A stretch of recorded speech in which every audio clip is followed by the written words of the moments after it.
Garrett Blevins here with another training video. This is going to be week 3, day 3. It's conventional deadlift day.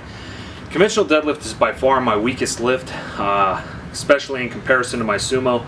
I've injured myself, whenever I've been injured, I've injured myself with conventional pulls and usually with a belt. I get in bad positions, and I also have some weaknesses and imbalances that show up on conventional. And so while usually I avoid the exercises that injure me, right now I'm working with low RPEs and higher reps to try to strengthen some weak areas and build a better base as I go into nationals, especially with my mid-back strength. That's one of the weak points right now that's holding back my squat, and is also, I think, holding back my sumo deadlift actually as well. But it's something I'm working on this training cycle. We're 9 weeks out right now, so it's something that I'm working on. So hopefully today will go pretty well. I'm mid-workout. I just finished my last warm-up, so I'll have my first working set here after this. But I was thinking after I recorded the last video and a little bit this week that one of the things that gets missed, I was talking about coaching, one of the things that gets missed in coaching is novices and early intermediates. The reason why, and it kind of depends how you define novices. Let me speak to that real quick. A lot of people define novices as people who can reset a max multiple times per week. So pretty much every time you go to the gym, you're getting stronger. And then an intermediate is somebody that needs, a week. They can set one new max at the end of every week. They could do a test and set a PR. And that makes somebody an intermediate. And if you take like a month to get stronger, now you're an advanced lifter. Those were distinctions used by a guy named Ripito in a book that's called Starting Strength. And while those are helpful delineations, I think they're also unhelpful in the sense that you're probably going to move out of the intermediate phase on that sort of a scheme in anywhere between 2 to 6 months, depending on your genetics. And then you may spend the next 2 or 3 decades as an advanced lifter. And I just think that's kind of weird to front load the phases that much. I think just extending them out a little bit longer would be more helpful, to where maybe if you can every month get stronger, or every 3 weeks set a new max, that might be called late novice. And intermediates, where it's taking you 2 to 3 months to set a new max, that's going to carry you through a lot further in your training career. And then as an advanced lifter, you're needing to think in 4 to 6 month chunks to be resetting or setting new PRs. Now, sometimes those new PRs don't have to just be 5-pound increments. If you're training for 6 months, you may come away with 10, 15, 25 pounds or something on a lift. Who knows? A lot of it would depend on how much weight you're gaining during that time, how much muscle you're putting on. But in any case, I've been thinking, and in my own coaching, I normally work with intermediate and early advanced athletes. But I think I'm going to be creating some different programs that are catering to the early novice, late novice, and early intermediate lifters. And likely, especially the novice programs, I'll put those out for free. But something that I'll do is offer guided programming along with it. And I haven't figured out exactly what is reasonable to charge for that sort of thing. But I think back to my own training career, and I was working with a strength coach at my high school, and he had some good programming, but I was working on a 10-week linear periodization. And it worked all right for me, but I think it may have been more optimal if I was training with a program that was a little bit more suited to how fast I was gaining strength. Obviously, in a program where you're training, 60, 70, 80 athletes at the first time, you're not going to be able to tailor a template. So my strength coach, I'm not saying anything negative about him. He did a great job and was really cutting edge for back then, because there was so little information out there that was good. But it is something I'm working on, and I'd be very interested in this audience to know how many people out there would be interested in a novice program, where novice is defined as somebody who needs, could test maybe 4 times over a 3-week period and set new PRs, maybe just 5-pound PRs, so you're adding 2.5s. And these would also be rep PRs, not singles. I don't think there's a reason to really go to singles when you're starting out right at the beginning. And, maybe as an early novice, have something where you're testing 4 times every 3 weeks, and then a late novice where you're testing maybe 2 times every 3 weeks, and then some sort of early intermediate kind of thing where it's kind of on a 3-week cycle. if people would be interested in those. And again, like I said, there's tons of novice programs out there. It's going to be a cookie cutter thing. I'm not going to charge any for that. But I do think that it would be good if you were getting form review, if you're just starting out and you're new to the powerlifting game or strength training in general, where you could get weekly feedback, ask questions, be part of a community. And that's exactly what the guided programming I've set up is. It would be at some sort of reduced price, not what it is now, because I really feel it's almost unfair to handicap people who are just, putting their toe into the strength waters, so to speak, and expecting, $200 a month from somebody like that. Especially when you can put them on, what people call cookie cutter programs, which is absolutely fine to start with. It's only once you reach that, mid-intermediate, late intermediate, early advanced that you need to get off those and start paying more attention to your training to have continual progress. So anyways, that's something I've been thinking about.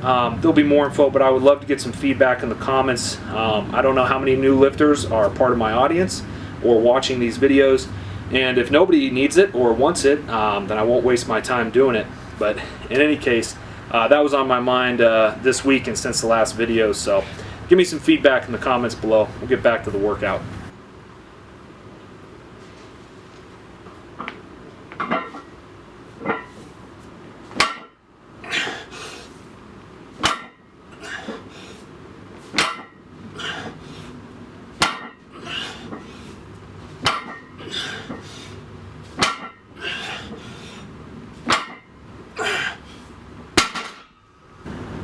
Alright, so that set went okay, 365 for 8.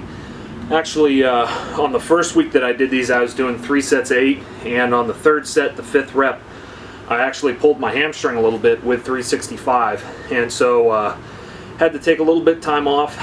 Took one easy day after that happened, and then this last week, week number 2 of this training cycle, was able to do all 3 sets of 8 with 365, no problem. And that set felt way better than any of those, so I'm going to be able to move up the weight a little bit. It's still abysmally low, but hey, it's sets of 8, so I'm just going to claim it's cardio and feel good about it. So hopefully the rest of these sets continue to move well. Maybe I can get over 400 pounds, but that would be 40 pounds up from last week's pull, so that'd be a pretty good improvement. In any case, I guess we'll see how the rest of the workout goes, what I can do.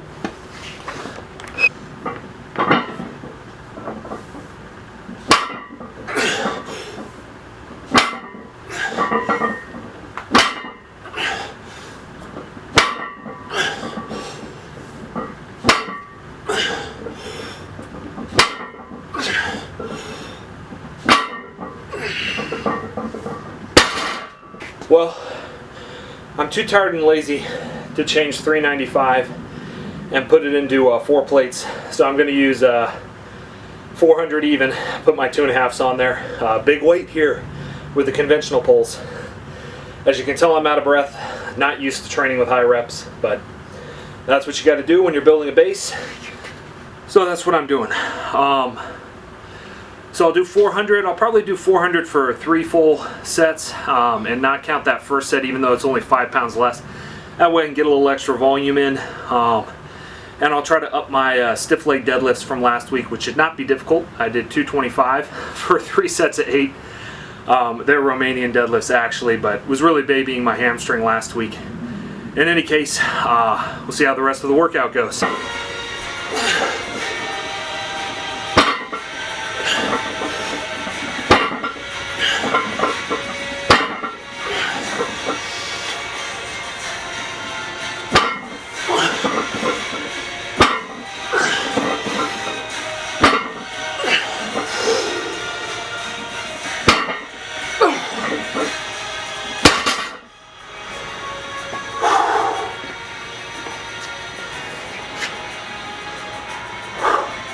That's 2 down, 1 to go. The lower back pump is real. Alright, so I'm on to my last set. Second to last set was kind of interesting. When I'm training with these higher reps and increased volume, I was training real low volume there last training cycle. When I come back to these, it's kind of weird because it kind of goes like from RPE 6 to RPE 9 in 1 rep. and so my muscles just all of a sudden just quit. They just feel like really heavy and hard, like the muscles contracted, and it just won't move anymore. So real interested to see how these go. Definitely don't want to grind any of these out, especially with that recent hamstring sprain a little bit. Want to keep it a little light and smooth, so we'll see how it goes.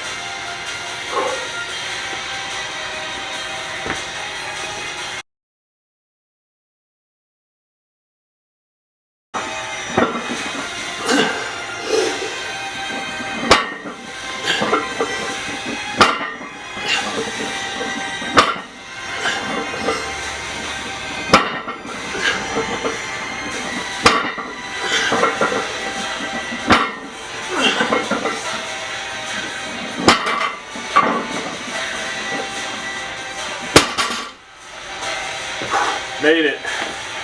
Well, you gotta love when you have Spotify on in the background and it's a commercial when you start recording, but in either case, I'm gonna be finishing up the workout with some rack rows, pretty lightweight, same weight as last week actually, and then some Romanian deadlifts, which are pretty similar to stiff legs, except I'll try to stay with my legs locked just a little bit more.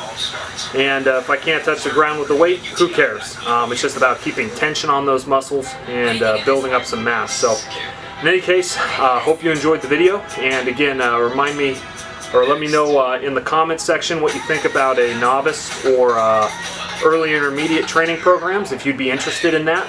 Again, the programs would be free most likely, especially the novice ones, and then I would offer some guided programming to go along with it that would be very affordable, but where you could get a little bit more advice and some form advice, and just be in a community where you can have other people doing the same thing you're doing and find support there. In case you don't know, I work with Brandon Campbell and Ben Rice, two really good lifters. We work underneath the banner Blessed Coaching, and hope you're interested. In either case, wherever you're at, hope you're doing well. Blessings.